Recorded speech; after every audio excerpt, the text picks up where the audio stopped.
नमस्कार साथियों, स्वागत है आप सभी का उत्कर्ष क्लासेस में। प्रिय विद्यार्थियों, बौद्ध धर्म के बारे में अपन बात करने वाले हैं।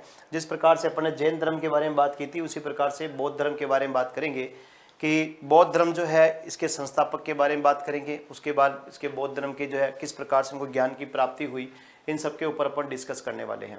तो टॉपिक जो है बड़ा अच्छा टॉपिक है। यहाँ से भी बेसिकली स्ट्रक्चर के तौर पे अपन पढ़ेंगे और साथ में प्रिय विद्यार्थियों ये ध्यान रखना है कि बेसिक चीज़ों से ही बहुत ज़्यादा प्रश्न आपके सीधा सीधा पूछ लिया जाता है। ठीक है, तो मैं आपको कम समय के अंदर ही जो है थोड़ा सा शॉर्टली के अंदर बौद्ध धर्म करवाने का यहाँ पर प्रयास करूँगा, समझाने का प्रयास करूँगा। तो देखिएगा, आज का टॉपिक जो अपना रहने वाला है वो रहेगा अपने बौद्ध धर्म। कौन सा धर्म रहेगा?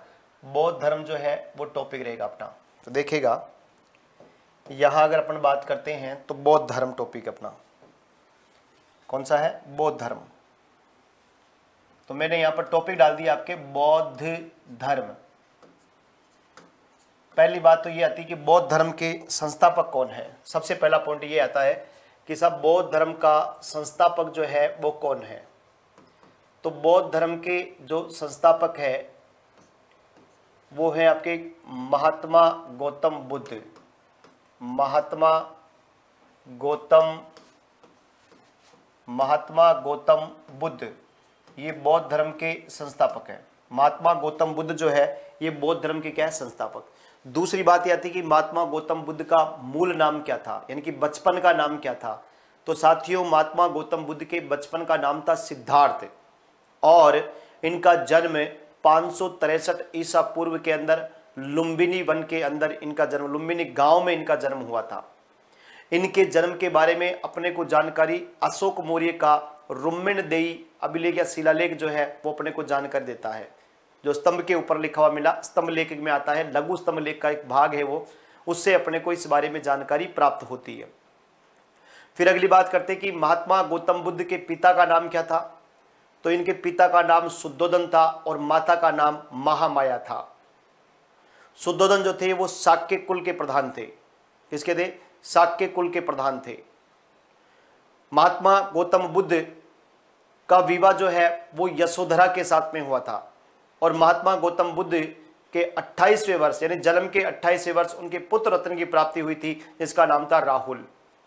महात्मा गौतम बुद्ध के घोड़े का नाम था कंथक और उनके सारथी का नाम था छंदक, जिसको छन्ना भी कहा जाता है।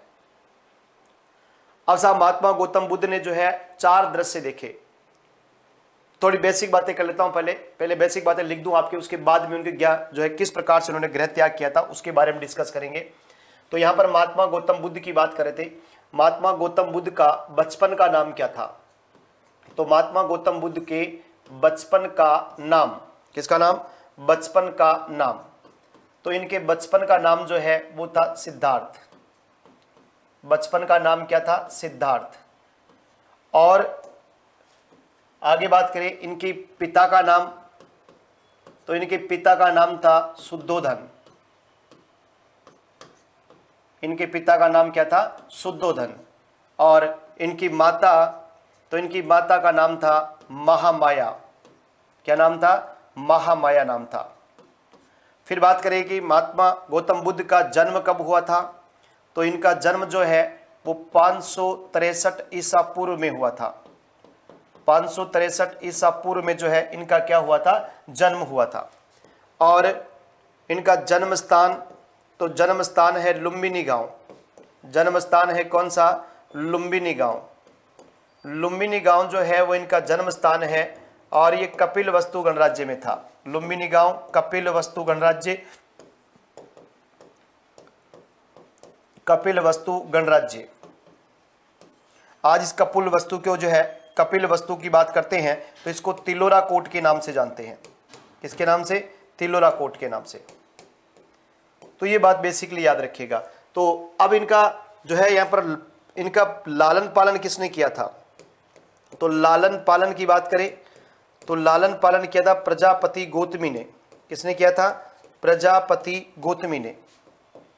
प्रजापति गौतमी के द्वारा जो है इनका लालन पालन किया गया था। और प्रजापति गौतमी जो है ये इनकी वी माता या मौसी थी। इनकी वी माता या मौसी, वी माता या क्या कहते हैं? मौसी कहते हैं इनको। अब इनका विवाह जो है कहते साहब इनका विवाह जो है वो हुआ था किसके साथ में, तो यशोधरा के साथ में। तो यहां में लिखो इनकी पत्नी का नाम, इनकी पत्नी का नाम जो था वो था यशोधरा, पत्नी का नाम जो था वो क्या था, यशोधरा था। और ये शुद्धोधन जो थे ये शाक्य कुल के प्रधान थे। किसके थे, शाक्य कुल के प्रधान, शाक्य कुल के थे ये, ठीक है। पत्नी नाम यशोधरा। और इनके पुत्र की बात करें तो पुत्र का नाम था राहुल, पुत्र का नाम क्या था, राहुल। और इनके घोड़े के बारे में बात की जाए, घोड़ा, तो इनके घोड़े का नाम था कंथक।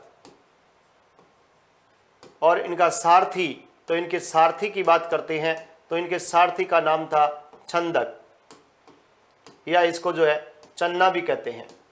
क्या कहते हैं, चन्ना भी कहते हैं।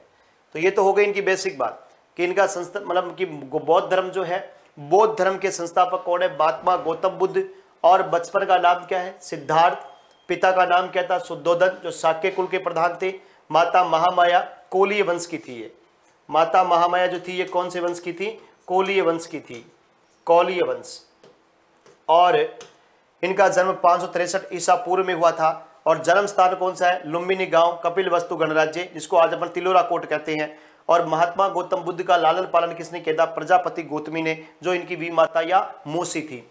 फिर इधर बात की कि इनकी पत्नी का नाम क्या था, यशोधरा। और इनके पुत्र का नाम क्या था, राहुल। घोड़े का नाम क्या है, कंथक। और सारथी का नाम क्या है, छंदक या चन्ना, इनके सारथी रहे हैं। अब साहब महात्मा गौतम बुद्ध जो है, यानी कि अपन बात करें सिद्धार्थ की, क्योंकि महात्मा गौतम बुद्ध तो ज्ञान प्राप्ति के बाद में होंगे। अब ये क्या है, सिद्धार्थ है साहब। इनका जो है 16वें वर्ष की आयु में इनका विवाह हो गया था। कहते हैं साहब इनकी भविष्यवाणी की गई थी जन्म के समय। जब सिद्धार्थ का यानी महात्मा गौतम बुद्ध का जन्म हुआ उस समय आकाशवाणी हुई थी। और आकाशवाणी ये हुई प्रिय विद्यार्थियों, ऐसा कहा गया कि आकाशवाणी में ये कहा गया कि हे शुद्धोधन, तेरे जो पुत्र हो रहा है ये आगे जाकर के बहुत बड़ा सन्यासी बनेगा। ये एक आकाशवाणी थी, भविष्यवाणी थी। लेकिन कहा जाता है प्रिय विद्यार्थियों कुछ समय बाद में वहां पर जो है एक काल देवल और कौंडिन्य नाम का ऋषि आता है। और वो आकर के वहां पर भिक्षा मांगने के लिए जब उनके घर पे आया तो उसने कहा कि तुम्हारे घर में जिस पुत्र का जन्म हुआ है यह तो एक बहुत बड़ा चक्रवर्ती सम्राट बनेगा या फिर एक बहुत बड़ा सन्यासी बनेगा। ये बात कही किसने, तो प्रिय विद्यार्थियों ये बात कही जाती है किसके द्वारा, काल देवल और कौंडिन्य ऋषि के द्वारा। तो याद रखिएगा सन्यासी बनने की भविष्यवाणी किसने की थी, तो मैं यहां लिखता हूं बुद्ध की सन्यासी बनने की भविष्यवाणी, बुद्ध के सन्यासी बनने की भविष्यवाणी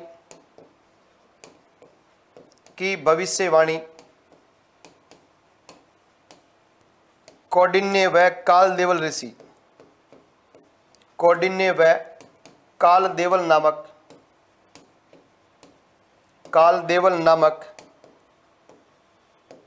ऋषि ने की। तो ये भी पॉइंट अपने को ध्यान रखना है कि बुद्ध के जो है सन्यासी या बहुत बड़ा राजा बनने की जो भविष्यवाणी करने वाले थे वो कौन थे आपके, तो कौंडिन्य या कालदेवल नामक ऋषि के द्वारा की गई थी। अब साथियों ये तो हो गई बात आपकी यहाँ पर। अब अगली बात करते हैं कि साहब इन्होंने जो है 16 वर्ष की आयु में इनका विवाह हो गया था और 29वें वर्ष जो है इन्होंने गृह त्याग किया था। अब गृह त्याग क्यों किया, उसकी वजह क्या थी, तो साथियों ये एक गांव का भ्रमण कर रहे थे अपने घोड़े और सारथी के साथ में। तब इन्होंने 4 दृश्य देखे। कितने दृश्य देखे, 4 दृश्य जो है वो इनके द्वारा देखे जाते हैं। उन 4 दृश्यों को देख करके इनके जीवन में ये आया कि ये जीवन तो दुखमय है, यहां तो दुख ही दुख है, इसलिए मैं संन्यास दान करूंगा। वो 4 दृश्य कहते प्रिय विद्यार्थियों, ये जिस गांव में भ्रमण कर रहे थे वहां पर सबसे पहले एक दृश्य उन्होंने देखा। और उस दृश्य के बारे में अगर अपन बात करते हैं तो उस दृश्य का नाम आता है प्रिय विद्यार्थियों आपके वृद्ध व्यक्ति या जर्जर शरीर वाला व्यक्ति। एक व्यक्ति बिल्कुल जर्जर शरीर में है, वृद्ध बुढ़ापे के अंदर था और वह व्यक्ति जो है लट्ठ हाथ में लेकर के और वो इधर से उधर चल रहा है। तो कहते हैं कि साहब उसको देख करके मन में ये विचार आया कि ये तो जीवन क्या है, कष्टमय है, दुखमय है। उसके बाद में प्रिय विद्यार्थी ऐसा कहा जाता है कि थोड़ी देर और चले और चल करके देखा, एक और दृश्य देखा उन्होंने। और वो दृश्य था कि वो रोगी व्यक्ति को देखते हैं और उसके परिवार के लोग उसके आसपास बैठे हैं और उसके रोग से मुक्त होने का इंतजार कर रहे हैं। फिर मन में वही विचार आया कि यह जीवन जो है यह दुखमय है। उसके बाद फिर विद्यार्थियों फिर थोड़ी दूर और चलते हैं और तीसरा दृश्य देखा कि एक व्यक्ति के घर पे, यानी एक घर है और उस घर में एक व्यक्ति की मृत्यु हो चुकी है और उसके परिवार के लोग जो है वो रो रहे हैं, चिल्ला रहे हैं। ये देख करके उनके मन में फिर विद्यार्थियों एक बार फिर मन में ये आया कि साहब ये तो जीवन क्या है, दुखमय है। उसके बाद में फिर गांव के अंत में जाकर के देखा तो एक गांव के बाहर एक सन्यासी जो है वो प्रसन्न मुद्रा के अंदर जो है भगवान के भजन कर रहा है, ईश्वर की आराधना कर रहा है और प्रसन्न मुद्रा के अंदर है। उसको देख करके मन में विचार आया कि ये जीवन सब कुछ कष्टमय है, केवल और केवल यही ऐसा जीवन है जिसके अंदर जो है आत्मिक को सुख है। तो कहते हैं साहब ये चार दृश्य देख करके और उन्होंने अपने ग्रह का क्या कर दिया, त्याग कर दिया। साथियों, इनके ग्रह का त्याग करने के बारे में जानकारी मध्यम निकाय से अपने को प्राप्त होती है और चारों दृश्यों का उल्लेख भी किसमें मिलता है, मध्यम निकाय में मिलता है।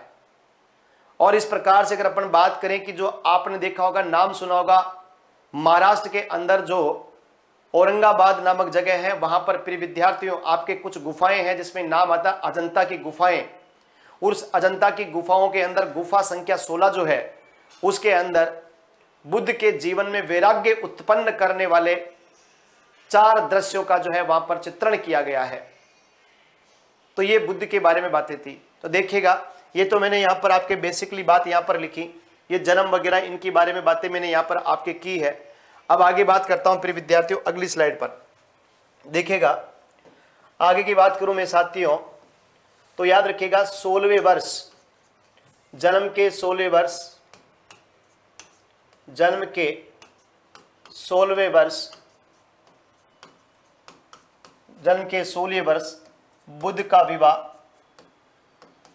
बुद्ध का विवाह यानी उस समय तो सिद्धार्थ है लेकिन अपन बुद्धि लिख रहे हैं। बुद्ध का विवाह यशोधरा के साथ हुआ,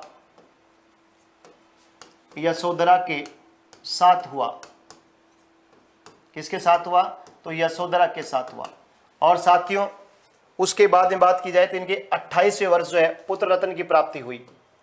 28वें वर्ष यानी जब बुद्ध कितने वर्ष के थे? सिद्धार्थ 28 वर्ष के थे। 28वें वर्ष राहुल नामक पुत्र का जन्म हुआ, राहुल नामक पुत्र का जन्म हुआ, राहुल नामक पुत्र का जन्म हुआ। फिर उसके बाद बात करें आगे तो साथियों इन्होंने एक दिन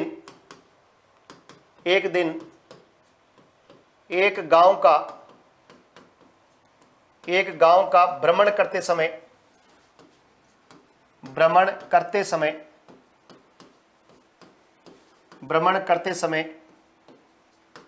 चार दृश्य देखे। गांव का भ्रमण करते समय चार दृश्य देखे जिस कारण मन में वैराग्य उत्पन्न हुआ। अब वो चार दृश्य कौन कौन से देखे थे तो मैं यहां पर लिख देता हूं। पहला दृश्य इन्होंने देखा वृद्ध व्यक्ति। कौन सा व्यक्ति? वृद्ध व्यक्ति या जर्जर शरीर वाला व्यक्ति, या जर्जर शरीर वाला व्यक्ति, वृद्ध व्यक्ति या जर्जर शरीर वाला व्यक्ति, ये पहला दृश्य देखा। नंबर 2 की बात करते हैं तो इन्होंने नंबर 2 पर देखा आपके रोगी व्यक्ति या इसको कह सकते हैं रोग से ग्रस्त मानव। नंबर 3 की बात करते हैं तो मृत व्यक्ति देखा, मृत व्यक्ति। और नंबर 4 की बात करते हैं तो इन्होंने प्रसन्न मुद्रा में सन्यासी देखा, प्रसन्न मुद्रा में सन्यासी, प्रसन्न मुद्रा में क्या देखा? सन्यासी। ये चार दृश्य इन्होंने देखे और ये चारों दृश्यों को देख करके इनके जीवन में जो है वैराग्य उत्पन्न हुआ। ये चारों दृश्य देखने के बाद में इनके जीवन में जो है क्या नाम, इन्होंने क्या किया? वैराग्य उत्पन्न हुआ प्रिय विद्यार्थियों। और इन्होंने ग्रह त्याग करने की सोच ली। क्या करने की? ग्रह त्याग करने की यहाँ पर इनके द्वारा सोच ली जाती है। तो ये विशेष बात आपको यहाँ पर याद रखना है साथियों, इनके बारे में बड़ी इंपॉर्टेंट चीज़ है ये सारी बातें। ये क्रम पूछ लेता है यहाँ से, तो इन क्रम के बारे में आपको विशेष याद रखना है। अब साहब ये तो हो गई आपकी बेसिक बातें यहाँ पर। अब ये चारों दृश्य जो है, इन चारों दृश्यों के बारे में बात करें तो इन चारों दृश्यों का जो उल्लेख है, इन चारों दृश्यों का उल्लेख, इन चारों दृश्यों का उल्लेख, दृश्यों का उल्लेख सुत्त पिटक के भाग, सुत्त पिटक के भाग मध्यम निकाय में है, मध्यम निकाय में है। किसके अंदर है? मध्यम निकाय के अंदर है। यानी कि इन चारों दृश्यों का जो उल्लेख है वो कहां मिलता है अपने को? तो जो आपके बौद्ध धर्म के जो पिटक हैं, उन पिटकों के अंदर एक बहुत इंपॉर्टेंट पिटक है जिसका नाम है सुत्त पिटक, जिसमें बौद्ध धर्म की यानी कि महात्मा बुद्ध की शिक्षाओं का उल्लेख है, उसके अंदर जो है इनके बारे में यहां पर बताया गया है। इसके अलावा प्रिय विद्यार्थियों, इन चारों का चित्र अगर अपन देखें तो यहां मैं नोट लगा के लिख दूं, नोट लगा के लिख दूं, बुद्ध के जीवन में, बुद्ध के जीवन में वैराग्य उत्पन्न करने वाले, वैराग्य उत्पन्न करने वाले चारों दृश्यों के चित्र, चारों दृश्यों के चित्र, बुद्ध के जीवन में वैराग्य उत्पन्न करने वाले चारों दृश्यों के चित्र अजंता की गुफा संख्या, अजंता की गुफा संख्या 16 में है, अजंता की गुफा संख्या 16 में है। किसमें है?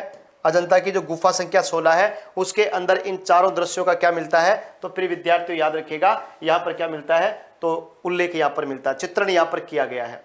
तो ये हो गई इनकी बातें। और आपके अब साहब यहां पर देखिएगा, इन्होंने साथियों 29वें वर्ष जो है, अपने जन्म के जब 29 वर्ष पूरे हो गए तो इन्होंने 29वें वर्ष जो है इन्होंने क्या कर दिया? गृह त्याग कर दिया।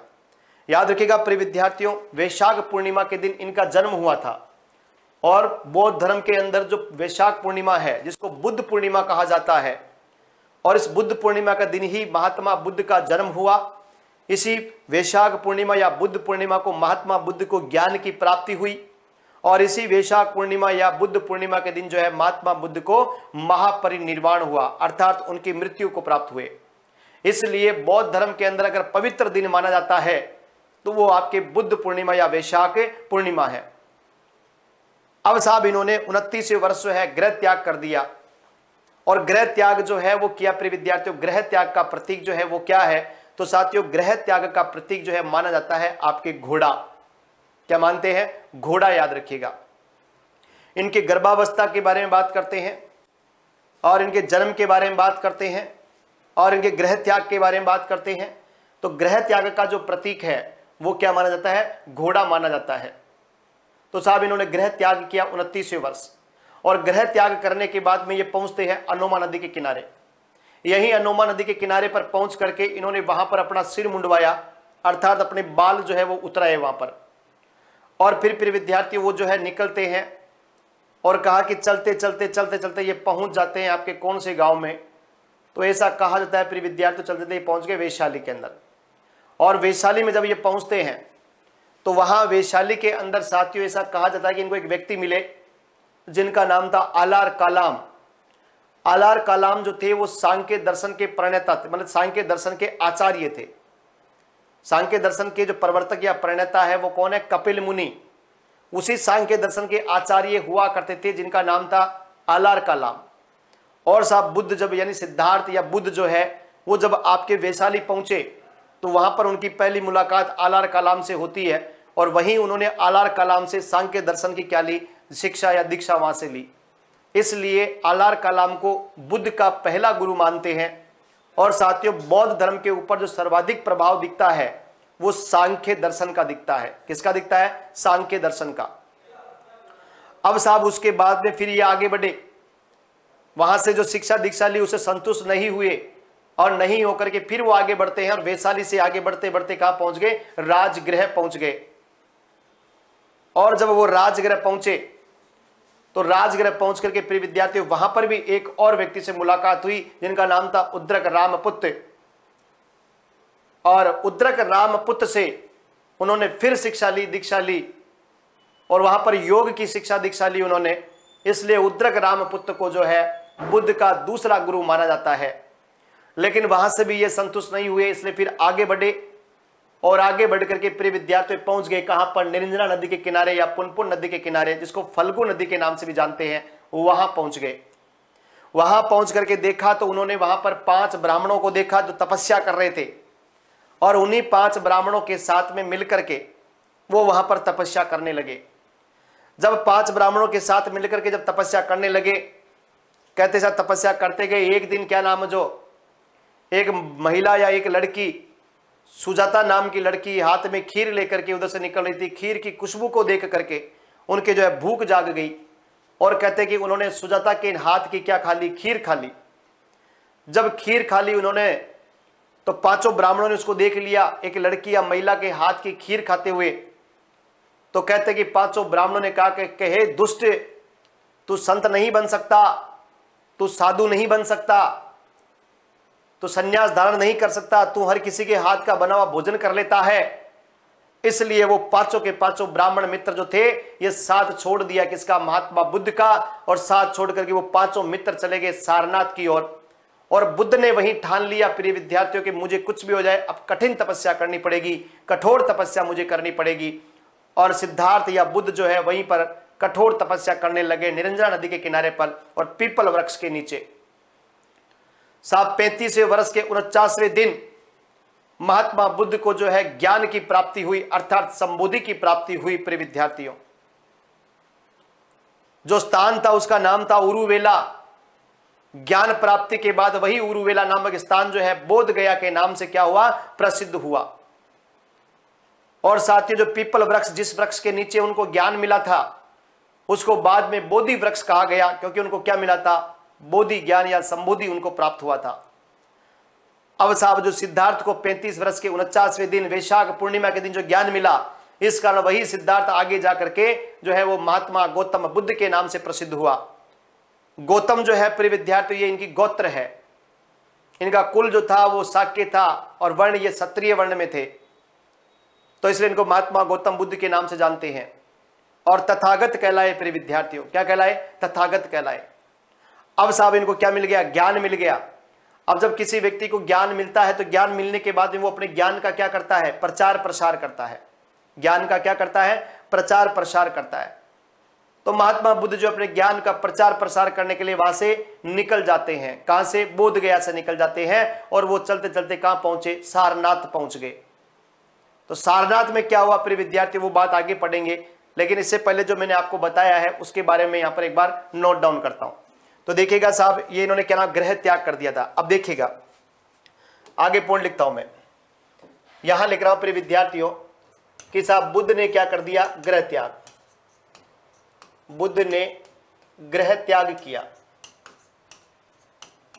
ग्रह त्याग 29वें वर्ष किया। जन्म के कौन से वर्ष किया, 29वें वर्ष।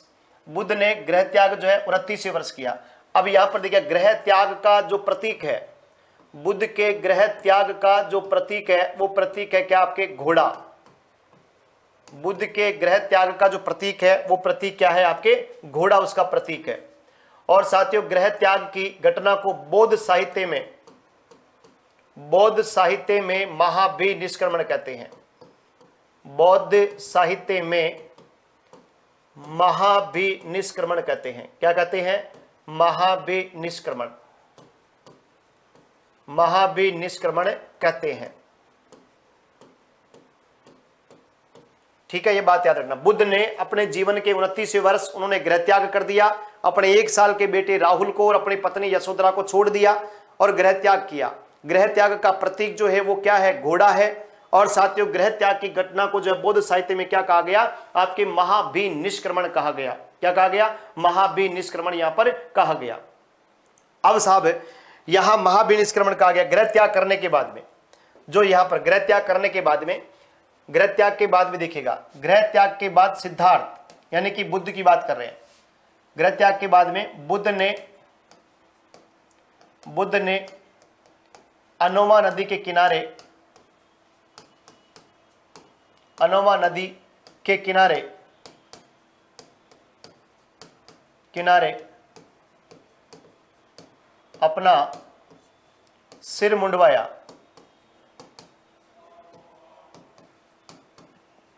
क्या मुंडवाया? अपना सिर मुंडवाया। ठीक है। और यहां से प्रिय विद्यार्थियों, बुद्ध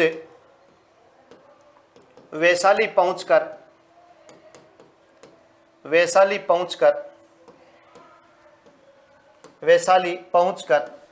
आलार कालाम से मिले।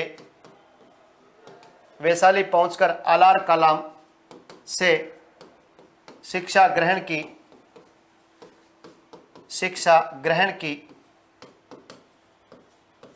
आलार कलाम से क्या की? शिक्षा ग्रहण की। ये आलार कलाम कौन थे? तो ये सांख्य दर्शन के आचार्य थे। सांख्य दर्शन के आचार्य। और यही आलार कलाम बुद्ध के प्रथम गुरु हैं।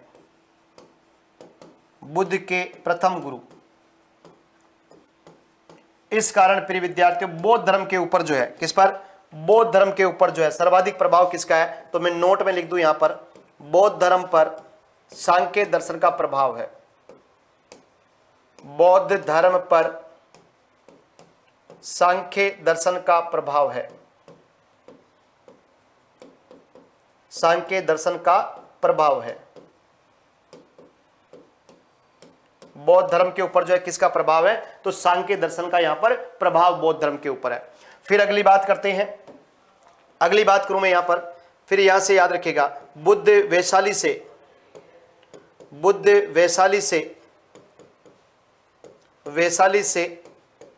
राजगृह पहुंचे। और वहां उद्रक रामपुत्र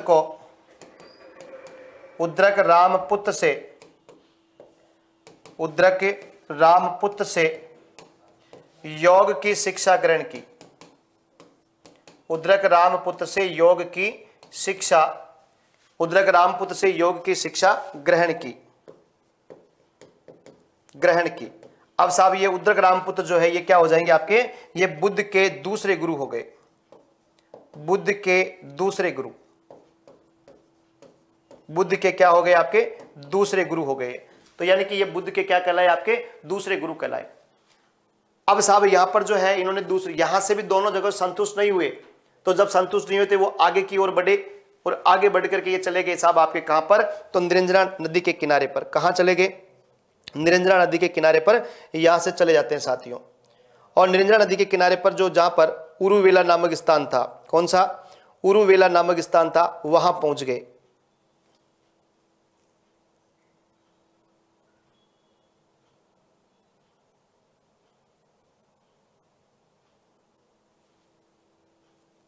ठीक है।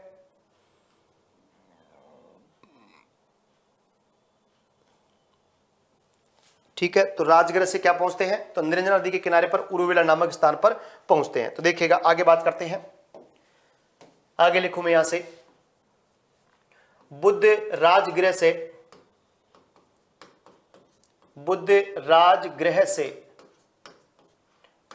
से उरुवेला, जिसको वर्तमान में पर क्या कहते हैं? बोध गया कहते हैं। वर्तमान में क्या कहते हैं? बोध गया। तो राजगृह से उरुवेला नामक स्थान पर पहुंचे।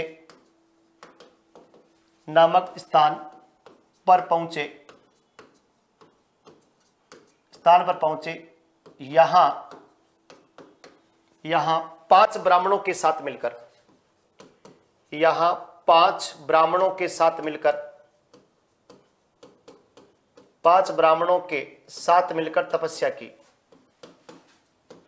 साथ मिलकर तपस्या की।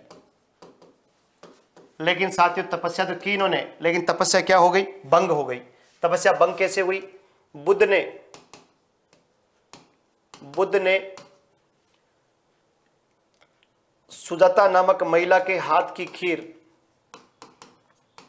सुजाता नामक महिला के हाथ की खीर खा ली, हाथ की खीर या भोजन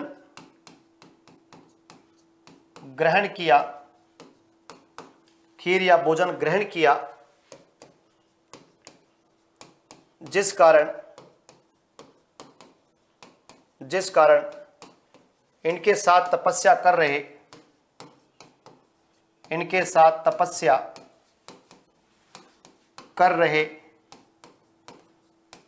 5 ब्राह्मण बुद्ध का साथ छोड़कर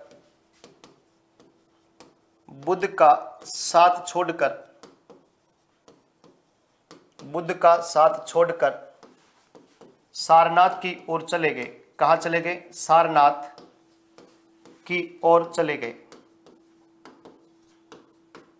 सारनाथ की ओर चले गए, यानी उनका साथ छोड़ दिया और साथ छोड़ करके कहां चले गए? आपके सारनाथ की ओर जो है यहां पर चले जाते हैं। अब साहब ये बात आती है कि वो 5 ब्राह्मण साथी जो थे वो कौन थे?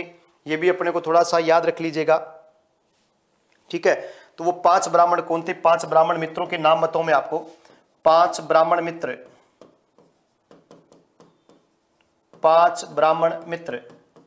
वो 5 ब्राह्मण मित्र आपके कौन कौन थे? तो 5 ब्राह्मण मित्रों के अंदर जैसे आपके एक नाम आता आपके वप बद्दीय,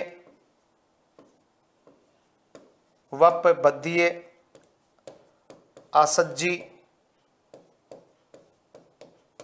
महानाम और एक नाम आता आपके कौंडिन्य,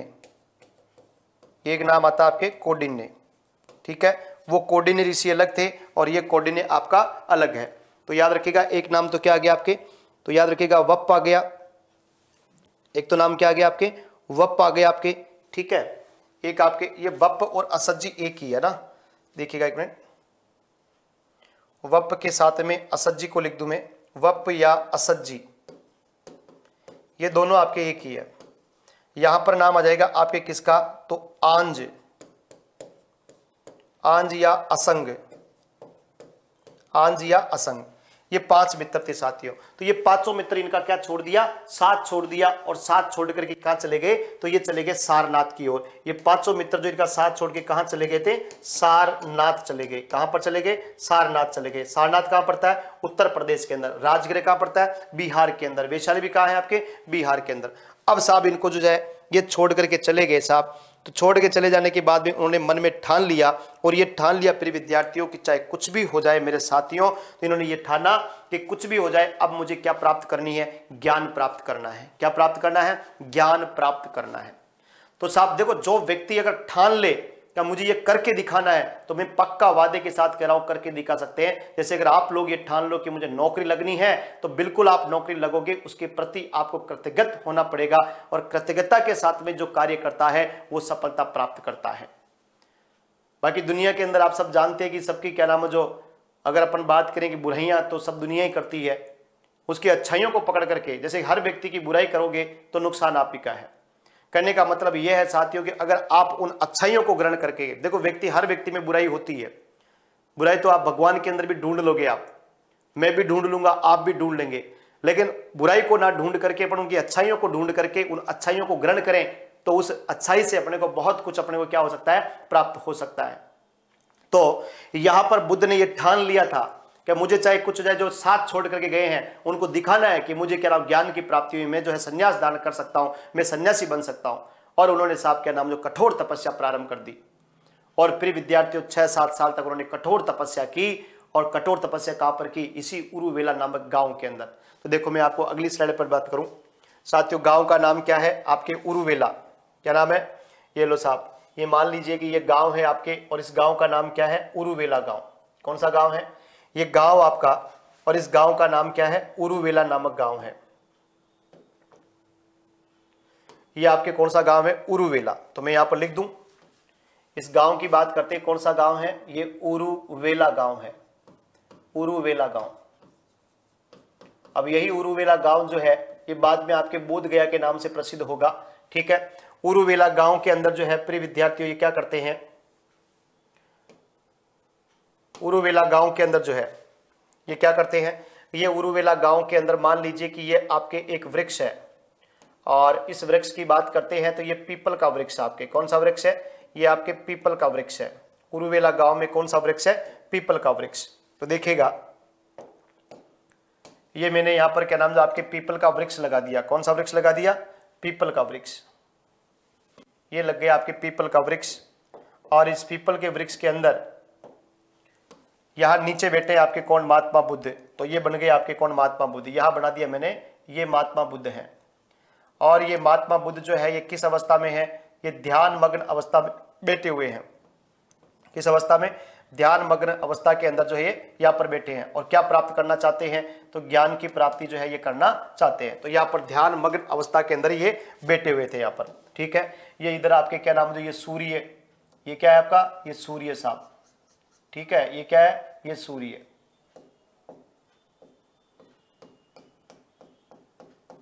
ये सूर्य उगा हुआ है, ठीक है। अब साहब यहाँ पर नदी कौन सी है, तो नदी का भी अपने को विशेष रूप से ध्यान रखना है।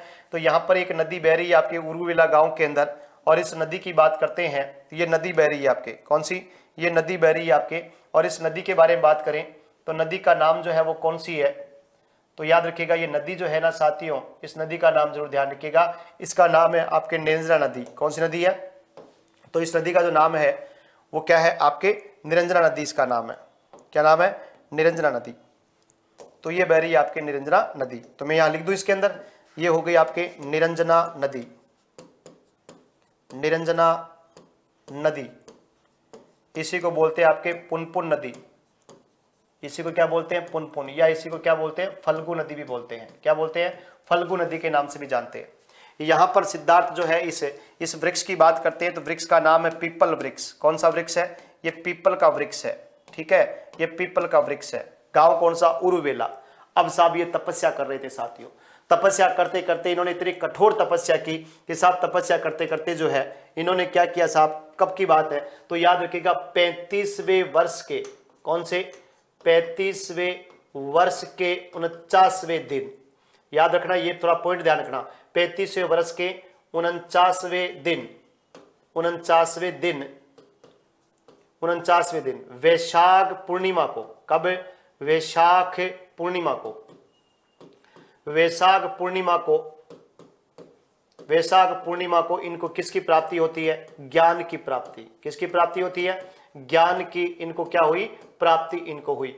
अब साहब ये जो ज्ञान है, इस ज्ञान को बौद्ध साहित्य में क्या बोलते हैं, संबोधि। बौद्ध साहित्य में क्या कहते हैं इसको, संबोधि बोलते हैं। इसको क्या बोलते हैं, संबोधि बोलते हैं। और अब साहब जैसे इनको ज्ञान प्राप्त हुआ तो ये जो थे ये क्या कहलाए, आपके महात्मा बुद्ध कहलाए। क्या कहलाए, महात्मा बुद्ध बन गए साहब। जो सिद्धार्थ है वो क्या प्रसिद्ध हो गए, महात्मा बुद्ध। और ये पीपल का वृक्ष जो है ये क्या कहलाया, बोधि वृक्ष कहलाया।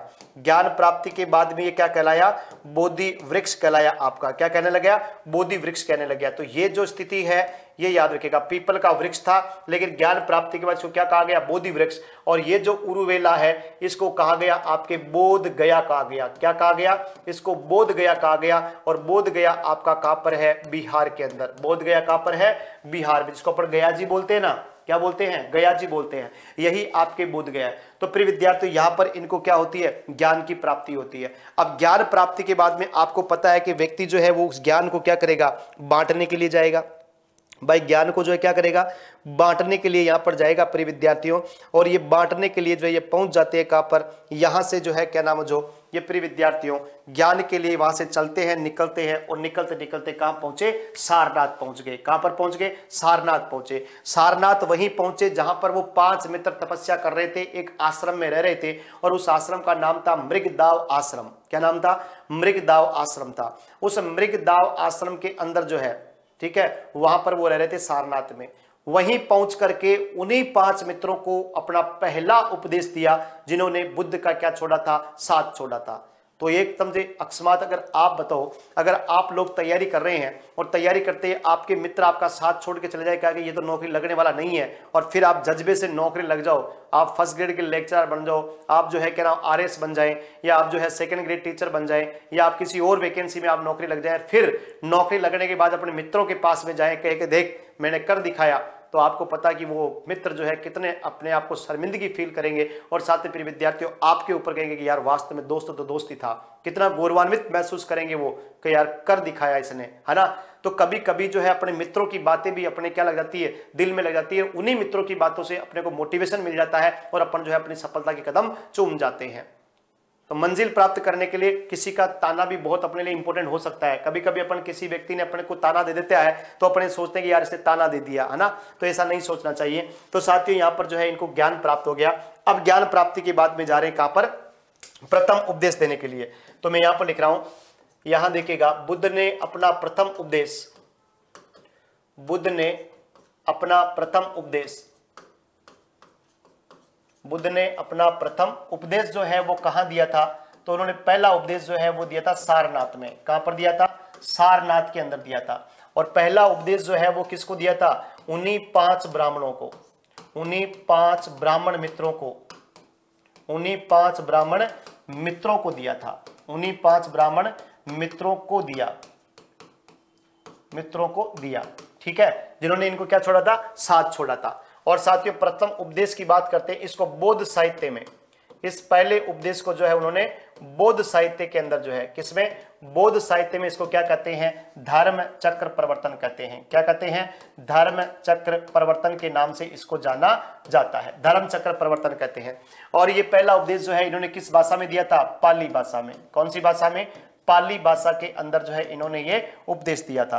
फिर अगली बात करते हैं, बुद्ध ने जो है सर्वाधिक उपदेश कहां पर दिए, बुद्ध ने सर्वाधिक उपदेश की बात करते हैं तो बुद्ध के द्वारा सर्वाधिक उपदेश जो है वो कहां पर दिए थे, श्रावस्ती के अंदर दिए थे। कहां पर, श्रावस्ती में। और बुद्ध ने अपना अंतिम उपदेश, बुद्ध ने अपना जो अंतिम उपदेश है वो अंतिम उपदेश जो है वो कहां दिया था, तो प्रिय विद्यार्थियों कुशीनारा के अंदर। कहां पर दिया था, कुशीनारा के अंदर जो है इन्होंने क्या दिया था, अपना अंतिम उपदेश यहां पर इनके द्वारा दिया जाता है। तो याद रखिएगा बुद्ध का जो अंतिम उपदेश था वो कहां पर हुआ था, तो कुशीनारा में।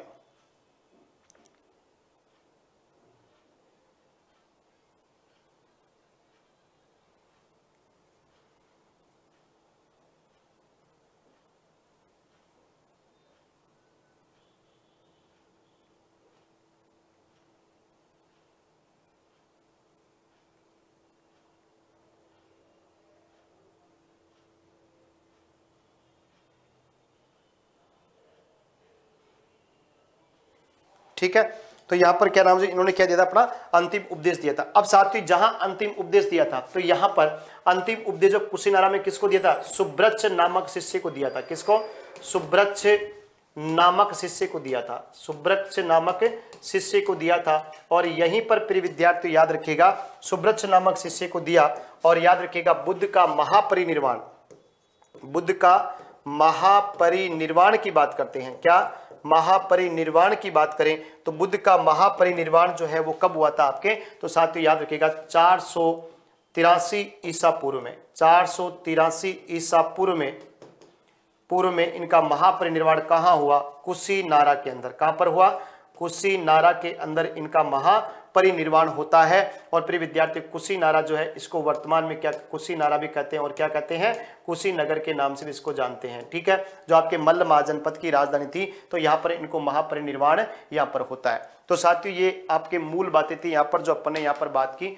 तो ठीक है प्रिय विद्यार्थियों, तो ये बौद्ध धर्म का आपका चैप्टर था प्रिय विद्यार्थियों। ठीक है, बाकी और भी कुछ बातें हैं वो फिर अपन कभी मिलेंगे जब करेंगे। तो मिलेंगे प्रिय विद्यार्थियों आगे फिर अगले वीडियो में, तब तक के लिए जय हिंद, जय भारत, धन्यवाद।